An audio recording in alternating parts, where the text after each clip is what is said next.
Welcome to Trudge the Road. Trudge the Road is sponsored by Caron Treatment Centers. Caron is a nonprofit leading provider of drug and alcohol addiction treatment with treatment facilities in Pennsylvania, Florida, Texas, offices in Bermuda, Boston, New York, Philadelphia, and Washington, D.C. They can be reached by calling 1-800-854-6023, or you can go to their website, caron.org. That's CARON.org.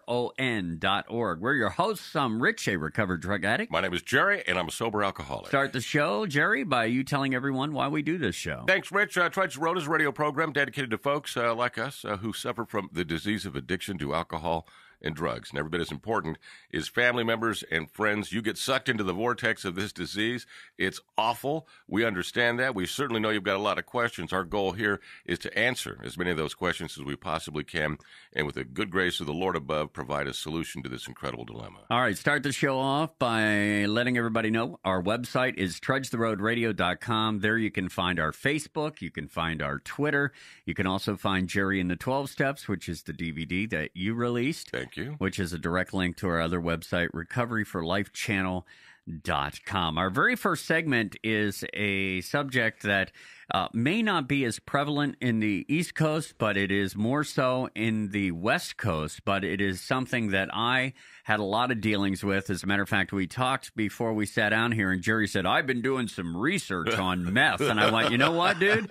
I did more research on that than you could ever dream about doing. Yes, and that is true. It is, but you know, some of the response that we've got from the West Coast, we do this on the East Coast, and here the issue is opiates. Right. It's heroin, and that's the epidemic that we're facing, and we understand that, you know, of course, on the West Coast, they're suffering the same addiction crisis with methamphetamines, and I have never done meth, and we apologize for not addressing this issue sooner, especially taking into consideration that you are, you know, a meth head. I definitely was a meth head. You know, and it amazes me.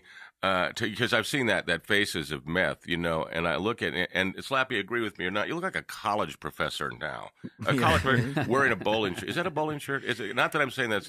My bowling team is looking for it. We're called the Strange Camels. We're all, it's a AA thing. Right. But we need a bowling shirt, and I want one just like the one you're wearing now. Well, thank you. Didn't mean to get off topic there. I apologize. No, you're talking about what I look like now, and the funny thing is that I'm actually only 22 years old. So Wow. it ages you, definitely. That's it. First, all right, we'll go to my research, which doesn't include, and thank you, God, for ever experiencing anything of that nature. But it seems like when it comes to a level of addictive quality, that methamphetamine seems to be second to none when it comes to one little puff, and I think I'll do this till I drop dead. Yeah, well, truly is. And to quote Samuel L. Jackson, if God made a better drug, he's keeping it to himself. You know, can I just to ask a question, and I think it might help with the baby boomers to understand a little bit more about what methamphetamines are. Back in the 70s and early 80s, it was mostly in the culture of the bikers, the Hells Angels, right, and things of that nature. They had a favorite called crank, and the only reason that I know this is that we used to do some. Just pardon me. It's in the past. It's my story. Drug deals with them, and I remember the one Hell's Angel guy saying to me about the cocaine. We were selling cocaine. He's saying, "How long does that last?" And I said, "Well, you know, it's good for like 20 minutes." And he just said, "You're just wasting your money," because he had this crank that said would keep him up for a couple of days. Right. You know. And I should try that, but I took one look at him and thought, you know, I'm gonna pass. not that you're not a great, yeah. So that is crank, the same thing as methamphetamine, going all the way back to that era in our drug culture. Well, it is. It is a form of crystal methamphetamine, and crystal meth, or let's just say crank. Crank is something that people used to make in their bathtubs. You know, and that's then what I had heard, and scrape it out, and of course they would sell it as such. Now it's made in cookhouses in a trailer out in the middle of the desert. Anybody who's seen Breaking Bad can, which is a TV show, can kind of get an idea of the chemistry that is involved with it now. And of course, it is much more potent, it is much more dangerous, and it is much more addictive. You talk about crank, and you talk about the bikers in the 70s and the 80s. There is a lot of speculation that this actually started with Nazi Germany.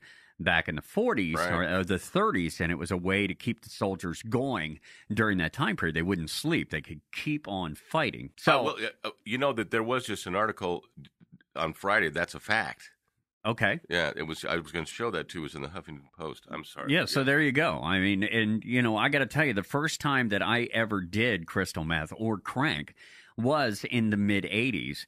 And it didn't do much to me because, you know, as my story goes, I was a hardcore drinker for many, many years. And this just kind of got in the way of my drinking. Or I shouldn't say got in the way, but what it did was keep me up so I could keep drinking. Mm-hmm. I was more interested in drinking back then. It wasn't until I got past the crank and somebody had offered me some crystal meth, which was the next level above crank, that I did that, and I quit drinking and dedicated myself full time to, as we talked about before, researching crystal meth on a daily basis. You are a trooper.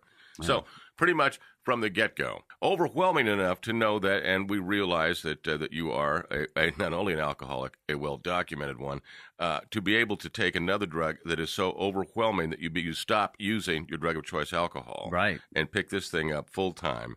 And it's just it's a tornado whirlwind. It just starts and it just really doesn't stop until there is some kind of, we'll say, at minimum consequence, if not crisis. Well, there's a lot of consequence along the way, but it wasn't a significant amount of consequence until it was the big consequence. Each time that I would try to quit, and let me just go back, because when I first start, I'm doing just a little bit. What is a little bit, and what does it feel like? What does it feel like when you do this? Well, it feels it's very euphoric. Okay. It's euphoric. You don't care about anything else except the high. The high is so intense. You feel smart.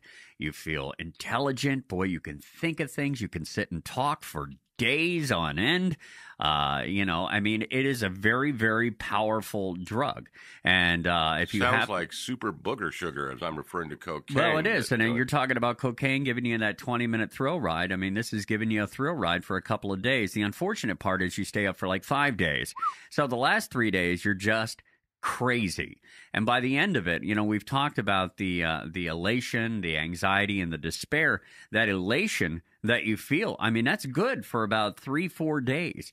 The anxiety starts coming when you feel like you're running out of dope. The despair is at the very end, and you are miserable, just miserable by the end of it.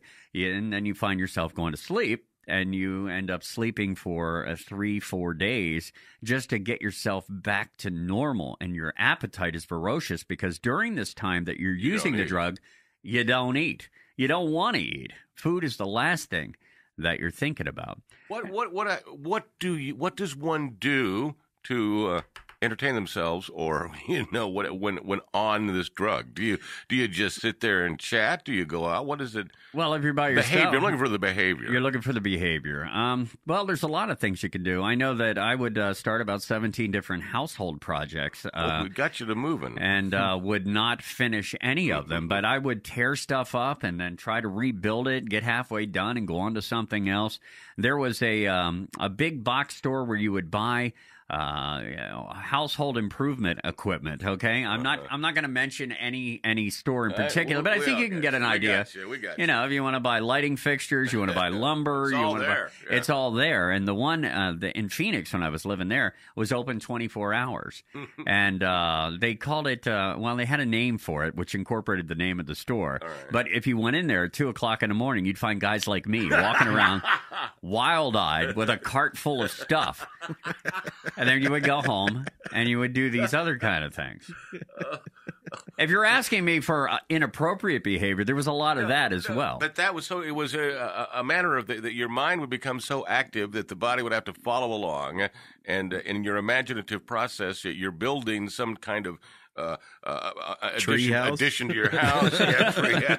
Oh, I started 3 or 4 of those. And the funny thing is, I didn't have a tree. But, you know, it's true. You do a lot of these kind of things. There's a lot of talking. If you happen to be with other people, you can talk and talk and talk about some of the craziest things. Now, one of my things that I love to do was drive. And great! I know that's awesome. You know, everybody don't judge me on this one, but we don't judge anybody around here, bro. But I would, I would get high and I would drive, and I knew the plan. Phoenix is laid out like a grid. You've got all the numbered streets, and then you've got the other streets that go the other way. And I knew that city like the back of my hand. And I had a little course that I would follow. And then, the funny thing is that by the end of the day, you're looking out to your passenger side window, and you've got companions. I'm sorry. True. You're all listening to Sammy Hagar. Exactly. Sometimes it is Sammy Hagar. It's crazy. And you would see things, and you would communicate with things that weren't there, like the shadow people. All right, so then let me therapeutically interrupt here. So you're experiencing some audio and visual hallucinations. Absolutely. Okie doke. Yeah, all and right. and we are laughing about this, but trust me, there's no laughter about being addicted to crystal methamphetamine. There's absolutely, because the end result, you can only hallucinate and you can only drive for so long. You can only do this for so long, and there's going to be consequence. We talked about the faces of meth that you talked about. There's a reason they call it death amphetamine, because it does. It will eventually lead you to death. You will lose all weight. Eventually, and I'm a guy, and I've told this in my story. I usually run about 205, 210, 200, somewhere in that range. I was down to 135 pounds. So imagine how you're way over 6 feet tall, and I'm 6'2". Oh, 6'2". Okay, Yeah. I guess I'm almost 6'3". 6'2 and a half. I'll just say, and you're over 6 feet tall. Yeah, well, I am. I'm a tall individual, and so imagine how emaciated I looked. But I thought I looked great. I really did. Yeah. And I would have these conversations with people. I mean, you had these conversations with people, were they there? Is that Sometimes they were there, sometimes they weren't there. All right. But, and it would be some of the most crazy conversations that you could possibly think of. The thoughts that you would have are not thoughts that you would normally have. And I'm talking about bad thoughts, good thoughts, crazy thoughts, impossible thoughts, improbable thoughts. All of those kind of things take place when you're in that sort of sleep deprivation psychosis that goes on. Right. And that's part of it. It's not so much the drug, but it's also the fact that you're up for 5 days, 6 days. I knew guys that stayed up for 3 weeks at a time. Survived. And That's survive. amazing. Now, whether they're still around or not, I don't know. I've heard the rumor that there's a thing called the 6 percenters, and that only 6 people who really get deep into their addiction with this drug come out of it like myself, which is clean, sober, a lot of sober time behind them, not in jail and not dead. Right. Because that's what happens. It's 1, 2, or 3. Absolutely. In our case. It's a terrible, terrible, terrible drug. And what it does is it breaks up families. I mean, if you were to take, and again, addiction is addiction. We talk about alcohol and we talk about opiates, but crystal meth, and only because I have had my dance with this for many, many years, breaks up families. It destroys families. It destroys lives. It is a terrible, terrible drug, and it is highly, highly addictive. And once you're in, it is a bear to try to get back out. It has, and somewhat of a reverse sociology in it, from the fact that drugs, as we know them within our country, usually assimilate out of great big cities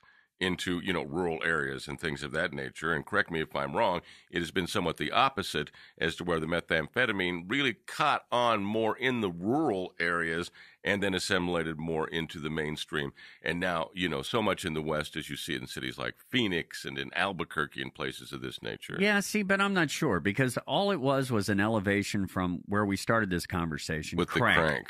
And from crank, it went to meth, and there was different types of meth. There was Smurf, there was peanut butter, there was, it all had those little names to it.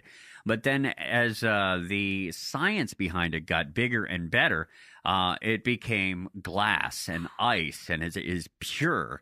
If you ever watch Dog the Bounty Hunter, they're always catching people down in Hawaii who are running around on ice. So really, it's been a gradual elevation. But yes, you talk about rural, because some of the stuff that's used to cook it comes from farming, farm chemicals that they use. But it proliferates rural communities as well as big cities. It has no prejudice when it comes to that kind of thing. Now, we're talking about crystal meth this morning in our very first segment here on Trudge the Road. Trudge the Road is sponsored by Caron Treatment Centers. Caron is a nonprofit leading provider of drug and alcohol addiction treatment. Caron specializes in men's and women's services, as well as young adult males and females, plus a relapse program and outpatient services. If you're concerned about yourself or a loved one, call 1-800-854-6023, or you can go to their website, caron.org. That's CARON.org. For Jerry, I'm Rich. This is Trudge the Road. You're listening to Trudge the Road. Coming up, Rich and Jerry continue their discussion on one of America's most dangerous drugs, crystal methamphetamine. That's next on the Trudge the Road Radio Network. Hi, this is Rich, your co-host for the Trudge the Road radio program. And there's a question I get all the time, and that is, how do we catch prior episodes of Trudge the Road if we miss the radio show? And it's very simple. You just go to youtube.com and in the search engine, type in, without any spaces, Trudge the Road Radio, and all our shows will come up. We also invite you to like our Facebook page, which can be found by typing Trudge the Road Radio with spaces into the search engine. And thank you from Jerry and myself for listening to Trudge the Road. There is a new face of recovery, and you see it in the pages of Renew Magazine and at RenewEveryday.com. Renew and RenewEveryday.com are changing the face of recovery for good. Each issue is filled with positive role models, life-affirming stories, encouragement, and ideas to help any life in recovery. Whether you're already enjoying an addiction-free life, have a loved one facing his challenges, or are considering recovery, Renew and RenewEveryday.com can support and inspire you. Join us. Check out RenewEveryday.com to learn more.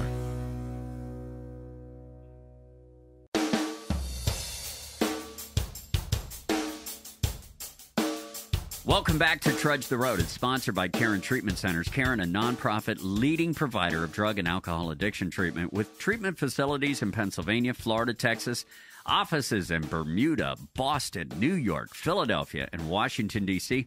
It can be reached by calling 1-800-854-6023, or you can go to their website, caron.org. That's CARON.org. We're your hosts. I'm Rich, a recovered drug addict. My name is Jerry. I'm a sober alcoholic. In our last segment, we were talking about death-amphetamine, in other words, methamphetamine, and it is something that I had a very long run with.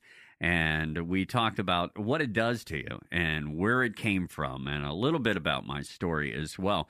I do want to offer a solution to this as well. We talked about 6%ers, and they say that only 6% of people, when they try to get themselves clean, really succeed without either going to jail or dying or having some miserable consequence to it. And I feel proud that I would be one of that 6% as it stands today, as I am now 12 years almost clean off of this drug.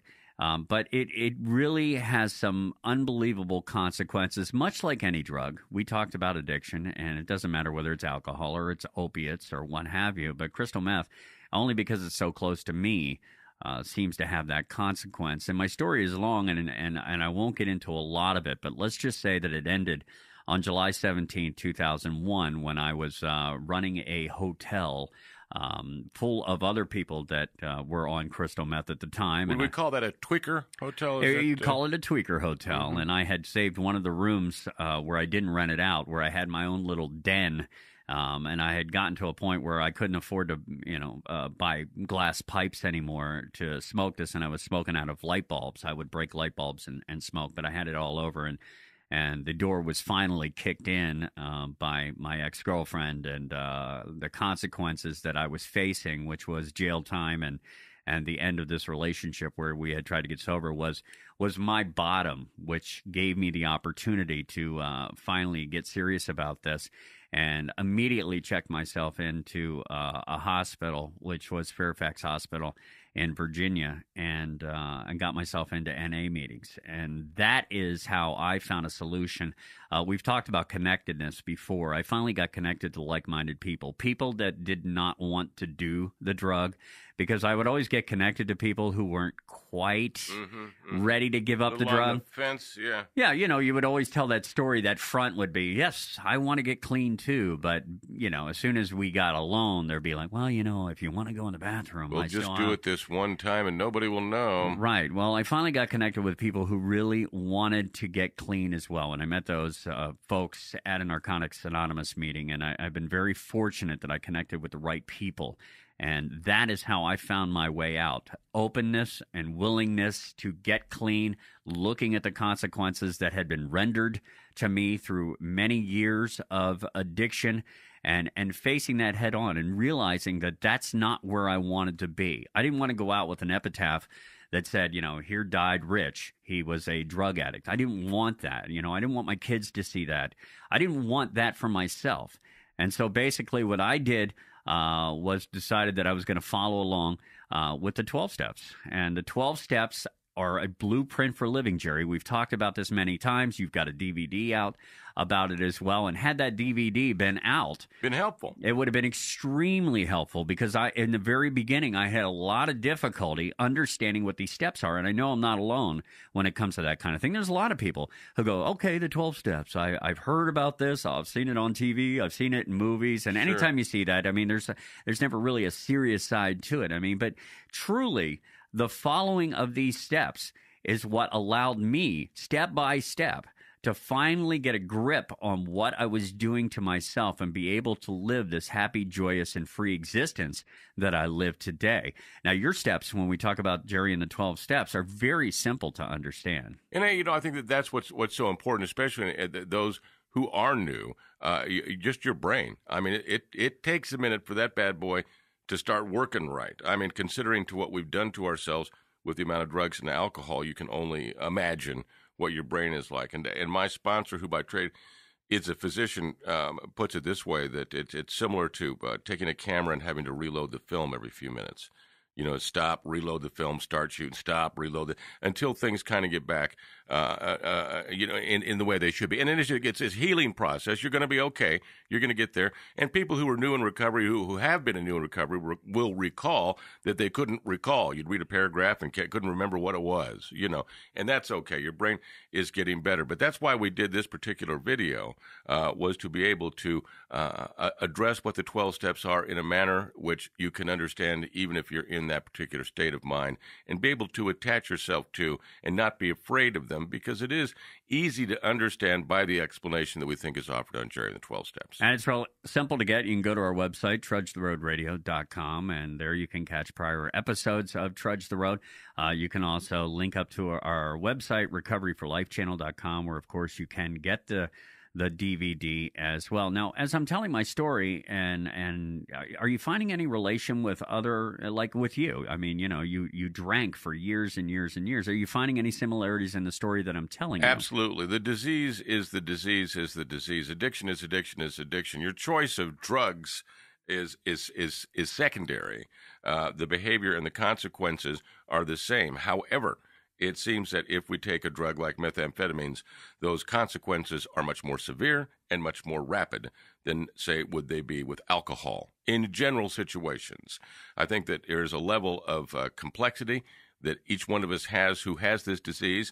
I think you can have it worse than others do. And that's no different from the pathology of any other disease. Some people have cancer worse than others or things of that nature. But regardless, the solution is the same. And both NA and AA use the same 12 steps. And again, just as you put, it's a blueprint for living, designed for one purpose, for us to have a spiritual awakening so that we can be living happy, joyous, and free. With that peace of mind. And that's what, for me, in examining even the last 10 years of use, it was not to party or celebrate. That was long gone. All I was looking for in the bottle or with the drugs was just a minute of peace. I just wanted peace of mind. Stop this insanity, stop this fear, stop this torrential downpour of negative emotions for just a minute. I just and it doesn't change. Now, we're still looking for the same thing. We're still looking for that peace of mind. We're just doing it a different way. But we're finding the same thing that we were trying to find in the drugs and we're trying to find in the alcohol. We use the 12 steps. There they are. That peace of mind. That's what we're searching for, and that's what you will find in the rooms of recovery. And the beauty of it is we understand. We understand your pain. Now, you can come in here. I've never done methamphetamines, but I understand this disease, and I understand the pain that it causes, and that's all that's really important, is that I understand your pain. People who do not have this disease, and this is all right. Thank you. You don't understand. You don't. It's torture, literally. It's the torture of body, mind, and soul. That's also the definition of hell in the Bible, and that's what we go through. And I understand, and I'm not putting lightly to the issues that our behavior causes you and the problems in society and families and things of that nature, but we do suffer a tremendous amount. It's just indefinable. And in the rooms of AA and NA, we know that. We understand that. And that's what connectedness you were talking about. That's the key to it. That's the foundation. It's the understanding of that pain that we all had to have before we walked through the doors of AA and NA. Nobody ever came into one of those rooms because they thought they might be having a little bit of a bad day.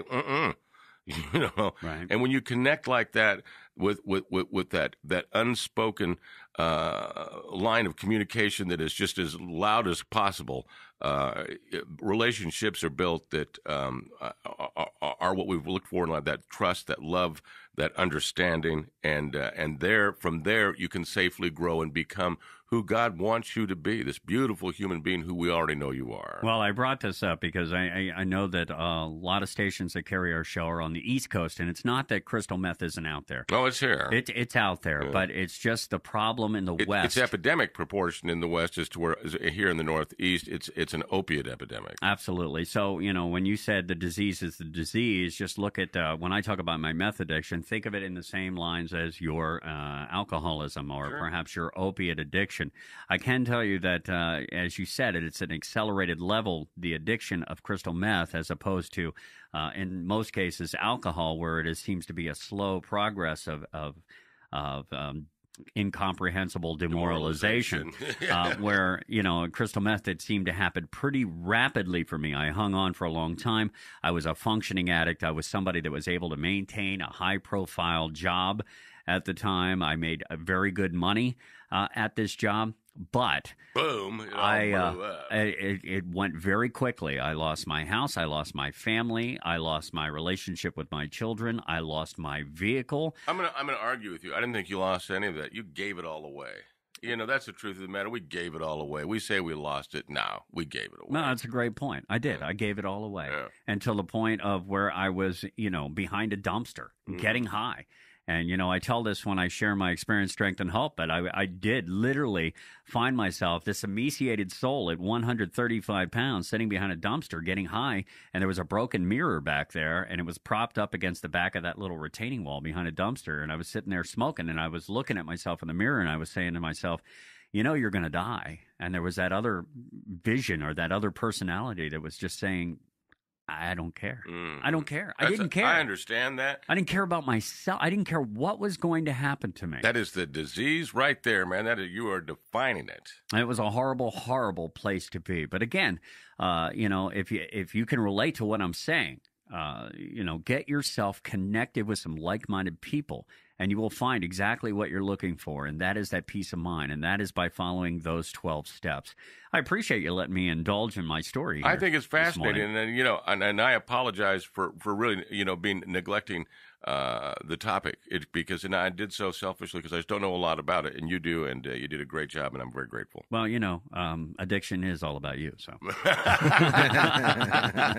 Now, Matt had you found what on YouTube here about methamphetamine? If you want to see the effects of what methamphetamines can do to you, and I don't even know how I stumbled upon it. I think I was looking for like shark attacks or something. How YouTube is, you look for one thing, then over there it says recommended videos, and it said effects of methamphetamines before and after. So I was like, oh yeah, let me check that out and see what it looks like. And you click on it, and it shows basically what they are: mug shots, or people that have been arrested for one thing or another in regards to it. And it shows them early on, they look healthy, happy. Thick, happy. Somewhat robust, although they are getting arrested. But right. And then as it goes on, then it shows another picture and then another picture and another picture. And by the end of it, 5 or 6 pictures, I mean, they look like skeletons and just welts and just missing teeth and just bags under their eyes. I mean, just unhealthy skeletal people. Death and over. I will also say that I know what you're talking about, and this is an accelerated process. This is not over a period of 10 years. Right. A lot of these pictures are taken 1 year later. Yeah. Jeez And Louise. you see the effects that it has on people. It truly is a horrible, horrible drug.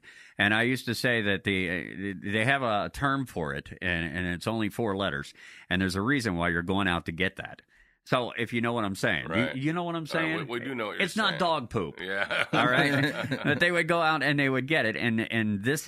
I used to say that the people that dealt it, granted, these are people I was seeking out, but they were Satan, because this was the devil's drug because of what happens to you. It's not something you have to like when I first started drinking, I didn't really like the taste, but I was going for the effect. Whereas with crystal meth, I enjoyed the taste, I enjoyed the feeling, I enjoyed everything that came along with it. I just didn't care for the consequence. Mm-hmm. And then over a period of time, as you said, Jerry, I was no longer using it for that euphoric, let's all get high and talk and party. It was me searching it out so that I could take it and hide off somewhere behind a dumpster and smoke it because I needed it. It was the bag over the head and the lack of air. I needed it to be able to survive. This is Trudge the Road. It is sponsored by Caron Treatment Centers. Caron is a nonprofit leading provider of drug and alcohol addiction treatment. Caron specializes in men's and women's services as well as young adult males and females, plus a relapse program and outpatient services. If you're concerned about yourself or a loved one, call 1-800-854-6023 or go to their website, Caron.org. That's CARON.org. For Jerry, I'm Rich. Stick around. Segment 3 of Trudge the Road is coming up next here on Trudge the Road Radio. You're listening to Trudge the Road. Coming up, Jerry shares his recent trip to San Antonio's Treatment Professionals Conference. That's next on the Trudge the Road Radio Network. Hi, this is Rich, your co-host for the Trudge the Road radio program. And there's a question I get all the time, and that is, how do we catch prior episodes of Trudge the Road if we miss the radio show? And it's very simple. You just go to youtube.com and in the search engine, type in, without any spaces, Trudge the Road Radio, and all our shows will come up. We also invite you to like our Facebook page, which can be found by typing Trudge the Road Radio with spaces into the search engine. And thank you from Jerry and myself for listening to Trudge the Road. There is a new phase of recovery, and you see it in the pages of Renew Magazine and at RenewEveryday.com. Renew and RenewEveryday.com are changing the face of recovery for good. Each issue is filled with positive role models, life-affirming stories, encouragement, and ideas to help any life in recovery. Whether you're already enjoying an addiction-free life, have a loved one facing his challenges, or are considering recovery, Renew and RenewEveryday.com can support and inspire you. Join us. Check out RenewEveryday.com to learn more.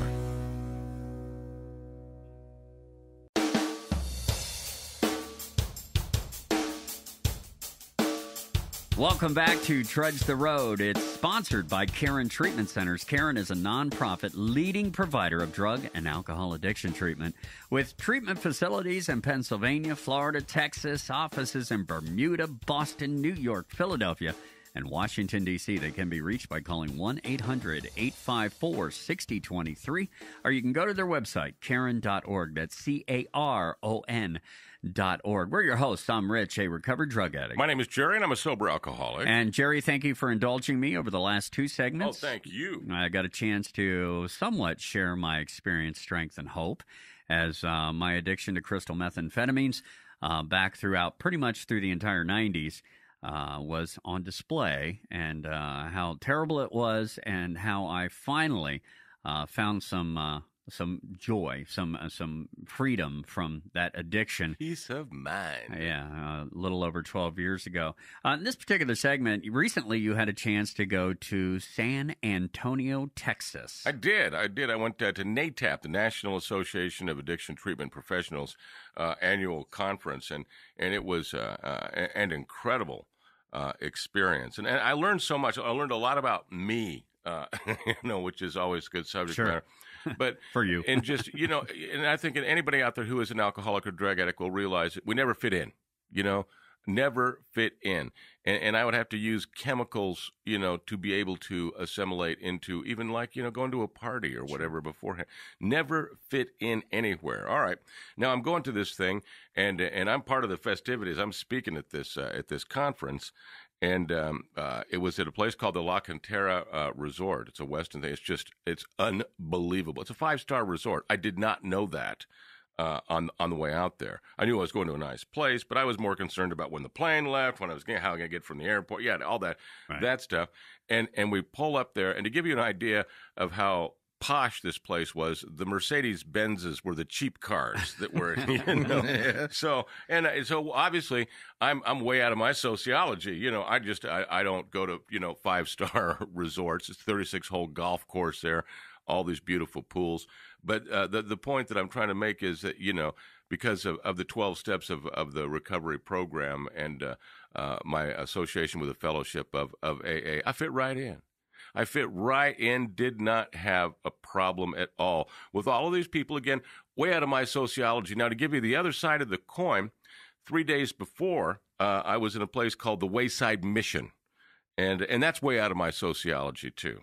And you know what? I fit right in. I fit right in. Both they seem just complete opposite ends of the spectrum. And that's just, one of the many gifts of recovery is you're just fine. What's funny is I remember you telling me the story about how 5, 6, 7, 8 years ago you had a little difficulty, that thinking that you would fit into a certain atmosphere like this. And then when you got back from San Antonio, you said, you know what? I felt like I belonged, even though guys are driving convertible Porsches with them. Yeah, it didn't make any difference. You felt like you fit right in, like we were all the same, which is interesting because a lot of these people, when you talk about the Wayside Mission, whereas on one hand, the Porsches and stuff, and I'll just share a very quick story. We had gone to a treatment center recently, and where the admissions were, there was a vehicle that pulled up, and it was a Lincoln. And they had gotten out, and they had all this designer luggage, and these people were going to a high-dollar treatment center. Right. Whereas just a week before, you had gone to a treatment center where guys were coming out with their stuff stuffed in a giant hefty bag. But what we're trying to say here is that between the two of them, there isn't any difference. No, and let me give you the example on the other end. These are people coming into treatment. On the other side, I have friends in the recovering community who work the 12 steps of this program and have experienced the promises, and they are happy, joyous, and free. And they are rich. I mean, I've got friends who have $1 million race horses as a hobby, and they have peace of mind. And I also have friends who've worked with this program of AA and have done the 12 steps, and they're happy, joyous, and they've found that freedom. And they live in a 1-bedroom apartment and rely on public transportation to get them from point A to point B. Their level of happiness, their level of contentment, it is no different than that person who owns the racehorses. It is exactly the same. They're fighting the same fight. It is, but the thing is their joy, their freedom, their happiness. It's not any better for the person who has the $1 zillion as it is for that one person who relies on public transportation. Again, proving that happiness cannot come from the outside in. It's an inside job, and that's in the promises of Alcoholics Anonymous. It is in the promises. You lose all worry of that economic insecurity. We gain interest in our fellows. So whether you have a lot of money or whether you don't have any money, it doesn't make any difference. Happy, joyous, and free. But let me tell you, at this conference, it was about 1:30, 2 o'clock in the morning that I woke up, and sometimes I have sleep issues. Wake up and there's a lot on my mind. I'm out of town. I got to speak. And start. The wheel starts turning. The hamster got up, and I decided, well, if I can just go outside, and get a little bit of air. So again, at this gorgeous resort, and I walk outside by these pools, plural, and I mean, it's beautiful with the lighting, but it's 2 o'clock in the morning. There's nobody there. It's just me. And I just walking around trying to gain a little serenity, do a little meditation, and I heard this splash. What in gosh name is that? And I look over in the pool, and this squirrel fell in the pool, and he's drowning. Squirrels can't swim. And he's just... those little paws, and they're just going down. He's, and he's just, I'm like, what do I do? What do I got to, help the squirrel? And I look around, and there it is, that big skimmer which is a little net which people would use to clean the pool to get debris out. It's just sitting there. I grab it and start going after this squirrel. Well, the squirrel sees me coming after him with this big device, and he thinks I'm trying to kill him, and I'm trying to save his life. The similarity is this: that was me. I was the squirrel. I was drowning in this sea of addiction, and people were reaching out to try to help me. People in the programs of AA and NA, and I, no, I'm just fine. I'm just fine. No, I wasn't. I was drowning. Right. But I would not accept that help that was coming my way. And finally, I got the thing underneath the little squirrel and pulled him out and just kind of dumped him on the cement, and he kind of, and ran away. And then he stopped. Now, I know squirrels can't think, but he stopped, and he turned around, and he just looked at me with that kind of like, thanks, dude. Owe you one. Yeah. I mean, need any nuts? I got you. Exactly. And I believe, and if you will, that God communicates to us in so many different ways. But, the lesson I got out of that was just absolutely amazing, because that was me. And I believe that was, significant in the fact that God was at least saying, I hope you got that, and I did. And that is very similar to, I think, all of our stories. Here we are, just absolutely drowning in a sea of fear. And then that's what it is. It's a sea of fear. And just look, because that life-saving opportunity is available to each and every one of us, no matter where you are right now listening.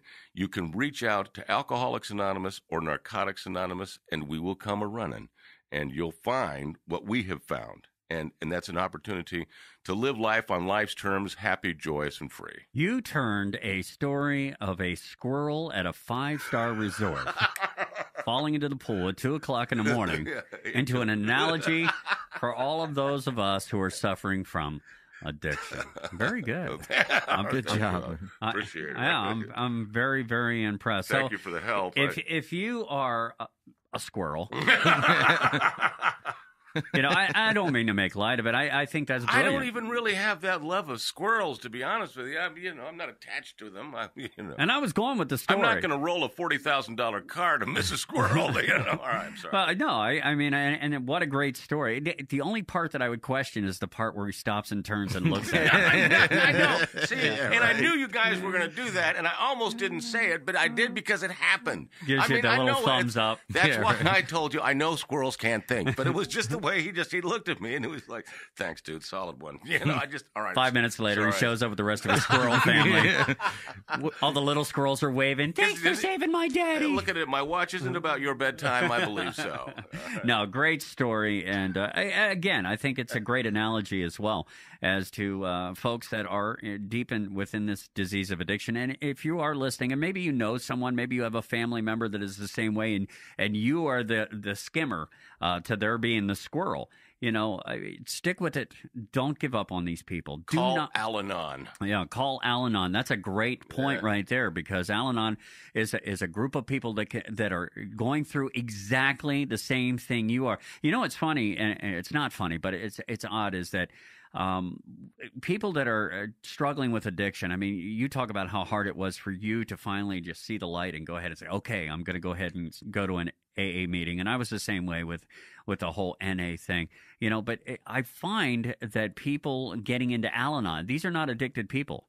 These are people who live with a family member that's addicted, struggle to believe that anyone in Al-Anon can relate to anything that they are going through. I mean, whereas we're alcoholics and drug addicts, we know that when we go there are alcoholics and drug addicts. We know that their stories are similar. We know 90% of what you are. It's just the details we haven't filled in. But yet with Al-Anon, folks really are apprehensive about jumping in there. Right. And, but the consequences are the same. The pain is the same. And that's what they're going to understand in Al-Anon, is the pain that you are going through, having to live and love somebody who has this, live with and love somebody who has this disease. You desperately need these folks.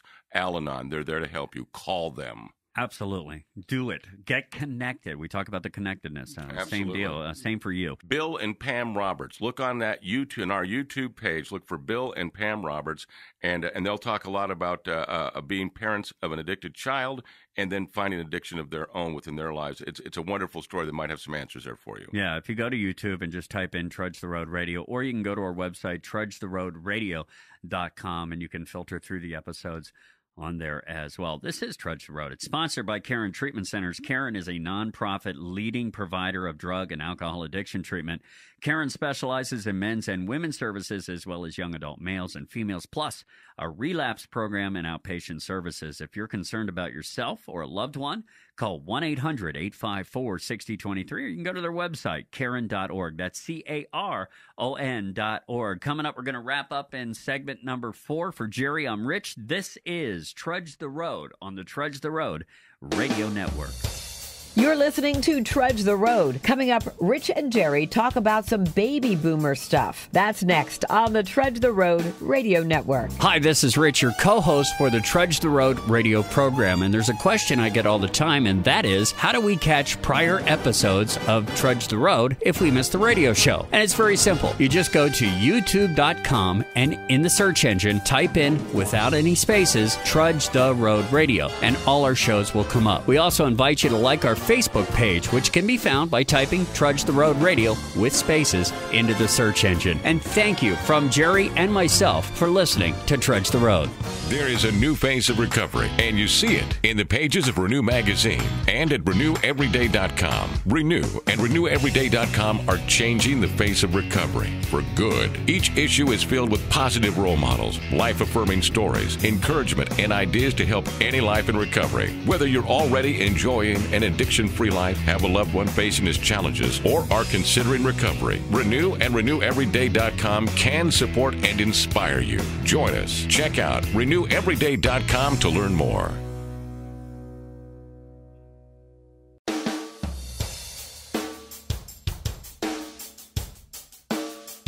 Welcome back to Trudge the Road. It's sponsored by Caron Treatment Centers. Caron, a nonprofit leading provider of drug and alcohol addiction treatment with treatment facilities in Pennsylvania, Florida, Texas, and offices in Bermuda, Boston, New York, Philadelphia, and Washington, D.C. They can be reached by calling 1-800-854-6023, or you can go to their website, caron.org. That's CARON.org.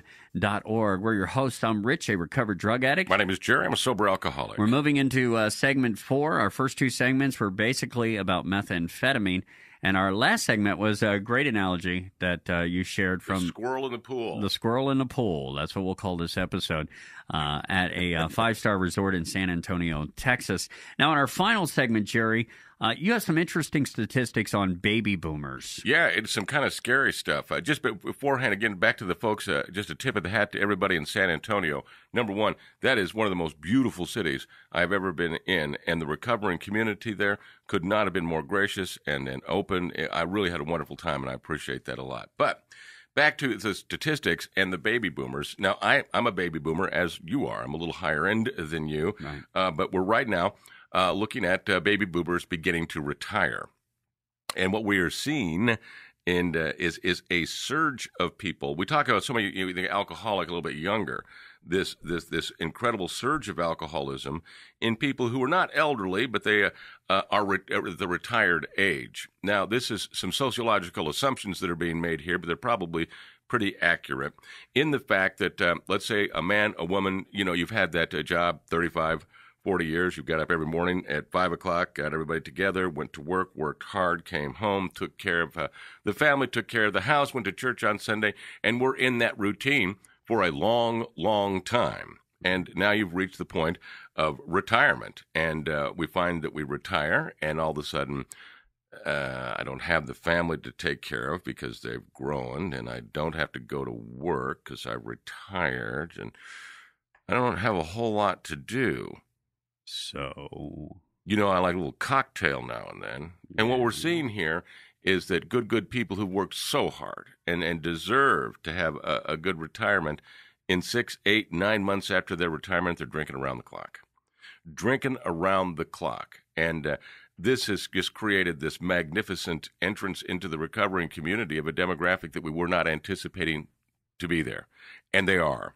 And there are treatment centers set up specifically to deal with people who are in that demographic, and that's wonderful because our issues are a little bit different than somebody, say, who's 21 or 22 years old. Mm-hmm. The beauty of it is that statistically also speaking that this demographic, the top-end baby boomers who are seeking recovery for the first time, their level of success, if you will, out the roof in comparison to others. They do get it, and they do assimilate within the recovering community really well. So that's good news. But it is a fact that, you know, as we age now and an aging population, that this is going to become more prevalent. And I'm seeing it, too, within the recovering community. People who are, 10, 11 years older than I am, who are coming in for the first time. And see, I hadn't really witnessed that in the last couple of decades to the level I am right now. And I think it's great. Come on in. We anticipate it. But you're seeing both ends of the spectrum. And we see it every day.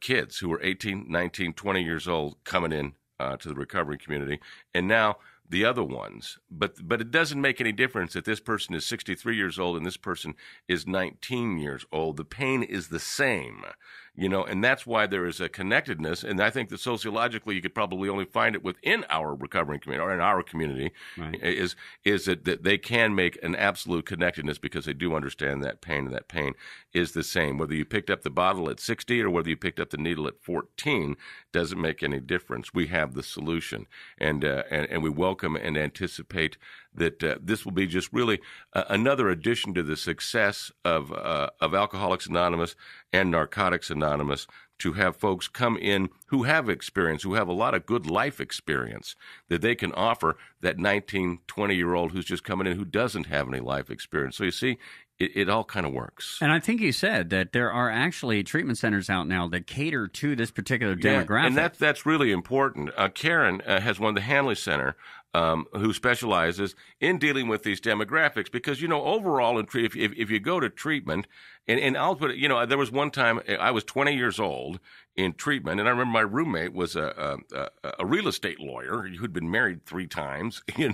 I didn't have anything in common with his problems or life issues or experience because I didn't have that, So today, we take people of that demographic who are 20 and put them with people in their own sociology. And it's worked so well that why not do the exact same thing with people who are a little bit older, put them into with their own peer group in sociology who share a commonality of a lot of life experience, of a lot of, growing up at the same time and being able to make those associations. Their problems have a lot more similarity, obviously. And together, that's how we get better. And the more similar, the easier it is. No, I think that's a great statement.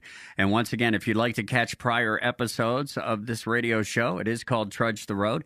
And you can visit our website, which is trudgetheroadradio.com. It'll link you up to our YouTube page, which was recently redone by Matt and looks fantastic. May I say he's fantastic. He did a great job. Thank you. And you can also get a copy of Jerry and the 12 Steps, Jerry being this guy sitting across from me right here. And that is on there as well. It is a great DVD which covers the 12 steps, and it's not a big, long DVD where you got to sit there for a couple hours. Yeah. I mean, it's 25 minutes. The whole thing? From beginning to end, 25 minutes, and you go through each step, and you have a great analogy with each one, and basically what it is, it's a story that you would tell with each step that has happened to you. And there's dancing. There's thank goodness there is no dancing or singing in the particular video that we're talking about. It's called Jerry and the 12 Steps. Thank you. This is Trudge the Road. It's sponsored by Karen Treatment Centers. Karen is a nonprofit leading provider of drug and alcohol addiction treatment. Karen specializes in men's and women's services, as well as young adult males and females, plus a relapse program and outpatient services. If you're concerned about yourself or a loved one, call 1-800-854-6023. You can go to their website, Karen.org. That's CARON.org. For Jerry and Matt, I'm Rich. This is Trudge the Road.